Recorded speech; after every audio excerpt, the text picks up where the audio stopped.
శ్రీకాంత్ అన్న, నేను ఒక డ్రైవర్ని అన్న. నేను కూడా ప్రతి డ్రైవర్ అన్న, ప్రతి ఆటో రిక్షా కాడికేది, ప్రతి వాళ్ళకి, ప్రతి ఒక్కళ్ళకి ఎవరైనా సరే అన్న, చిన్న పెద్ద అని లేకుండా ఎండ చూశారన్న ఎట్లా కొడుతుంది రోడ్డు మీద, బగబగా మండిపోతుంది. కొన్ని చాలా చెట్లు ఉన్నాయి, కొన్ని చాలా అసలు చెట్లే లేవన్న. చెట్లు లేకున్నా కూడా చాలా ఇబ్బంది ప్రకారం ఉంది. కాబట్టి మీరు కూడా ఇంత మజ్జిగ తీసుకోవాల్సిందిగా కోరుకుంటున్నానన్న. దయచేసి అర్థం చేసుకోండి. ఎన్ని ఏసీలు ఉన్నా కూడా వేస్ట్ అన్న. మన బండ్లల్లో కూడా ఏసీ ఉన్నా వేస్ట్ అన్న. అది ఏదో జరసేపటికి ఒక 10 నిమిషాలకి ఏదో చల్లగా ఉంది అనుకుంటాం మళ్ళీ. కాబట్టి మనం ఏసీ బంద్ చేస్తాం.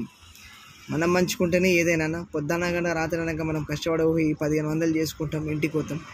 తెల్లారు లేవగానే మళ్ళీ ఇబ్బంది పడిపోతాం, నీరసంగా ఉంటాం. కాబట్టి మధ్యలో 1 గంటకో 2 గంటలకో ఇంత కొబ్బరి బొండనో మజ్జిగనో నిమ్మరసమో ఏదో తీసుకోవాలన్నా. హాస్పిటల్లో వాళ్ళ పడితే మాత్రం మనం ఏం చేయలేమన్నా. మనమేం సౌకర్యకరంగా కాదు, మనం ఒక డ్రైవర్లమన్నా. ఎంతటోళ్ళైనా సరే, ఎవరైనా సరే, ఎంత పెద్ద కష్టజీవులు అయినా సరే అన్న, మీరు కూడా మీ కడుపుకి మంచిగా తీసుకున్నా. ఏం ఆలోచించకుండా మనం మంచుకుంటేనే ఏదైనా. జై జవాన్, జై కిసాన్, జై హింద్.